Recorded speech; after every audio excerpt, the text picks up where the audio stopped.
ایک مرتبہ حضرت موسیٰ علیہ السلام سے بنی اسرائیل کے کسی فرد نے پوچھا کہ اس دنیا میں سب سے زیادہ علم رکھنے والا کون ہے؟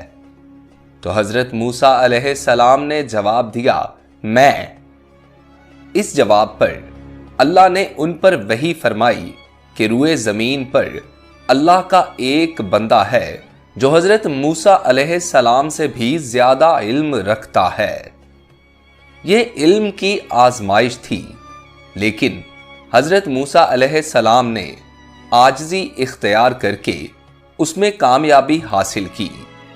اللہ تعالیٰ نے حضرت موسیٰ علیہ السلام کو ایک سفر پر بھیجا۔ ان کے ساتھ ان کے ایک نائب حضرت یوشع بن نون علیہ السلام بھی تھے، جو حضرت موسیٰ علیہ السلام کے بعد ان کے خلیفہ اور پیغمبر بنے۔ پانی کے قریب ان دونوں کی ملاقات اللہ کے ایک خصوصی بندے سے ہوئی جن کا نام حضرت خضر علیہ السلام بیان کیا جاتا ہے۔ حضرت خضر علیہ السلام کے ساتھ حضرت موسیٰ علیہ السلام کا سفر شروع ہوا تو 3 واقعات پے در پے ایسے پیش آئے جن کی کوئی توجیہ ممکن نہیں تھی۔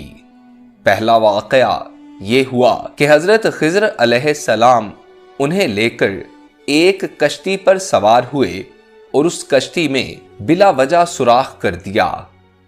کسی کو یوں مالی نقصان پہنچانا ایک بڑی معیوب حرکت تھی، جس پر حضرت موسیٰ علیہ السلام نے حضرت خضر علیہ السلام کے سامنے احتجاج کیا۔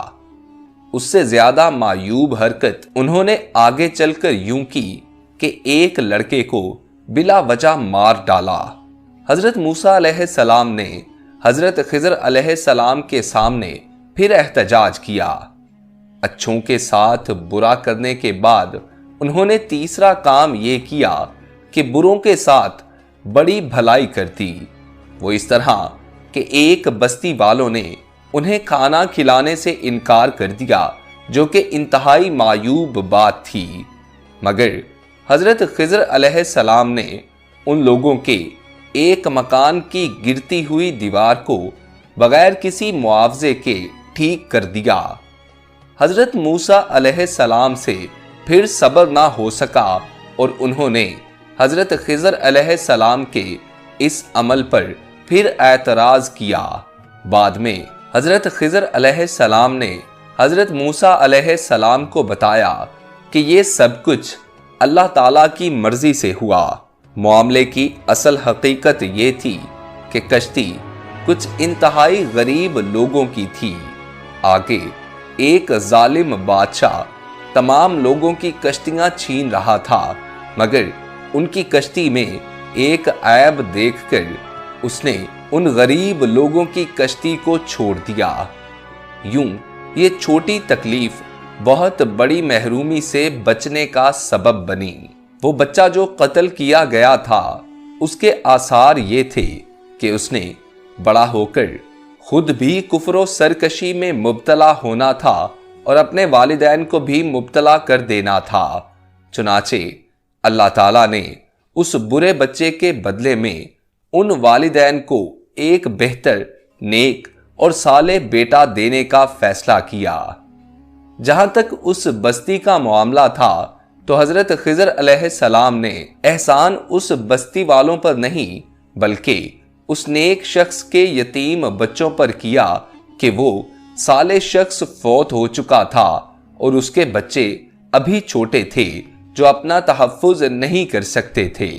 ان یتیم بچوں کے گھر میں ایک خزانہ تھا جو دیوار گرنے کی صورت میں ظاہر ہو جاتا اور دوسرے لوگ اسے لے اڑتے، مگر اللہ تعالیٰ نے غیب سے یہ اہتمام فرما دیا کہ ان یتیم بچوں کی جوانی تک یہ خزانہ محفوظ کر دیا گیا۔ سبحان اللہ! اس قصے سے پتہ چلتا ہے کہ ہر کام میں اللہ کی بڑی گہری حکمتیں ہوتی ہیں۔ وہ علیم اور خبیر ہے۔ اگر کسی اچھے شخص کے ساتھ کوئی برائی کا معاملہ کسی ناگہانی کی شکل میں پیش آئے تو اسے یہ یقین رکھنا چاہیے کہ اس میں اللہ تعالیٰ کی طرف سے کوئی بہتری ہوگی، اور اسی طرح اگر وہ کسی برے کے ساتھ اچھا ہوتا ہوا دیکھے تب بھی یہ اعتماد رکھے کہ اللہ تعالیٰ کی یہ بھلائی اصل میں کسی نیک بندے کے لیے ہی ہے۔ مومن کا توکل ہمیشہ اللہ پر ہی رہتا ہے، چنانچہ وہ ہر چیز کے پیچھے خیر ہی دیکھتا ہے، چاہے بظاہر اسے اس معاملے میں کوئی چیز بری نظر آ رہی ہو۔ خدا صالحین کو کبھی نہیں چھوڑتا۔ اللہ تعالیٰ غیب میں رہتے ہوئے بھی اپنے صالح بندوں کا ساتھ دیتا ہے۔ سبحان اللہ۔ دوستو آج کے لیے اتنا ہی۔ اگر آپ لوگوں کو واقعہ اچھا لگا ہو تو اس ویڈیو کو لائک کیجیے، اور نئے آنے والے دوست ہمارے چینل کو سبسکرائب کر کے ساتھ لگے بیل آئیکن کو پریس کر کے آل نوٹیفیکیشنز آن کر لیجیے۔ اپنے دوست محسن رضا کو اجازت دیجیے۔ اللہ آپ کا اور میرا حامی اور ناصر ہو۔ اللہ نگہبان۔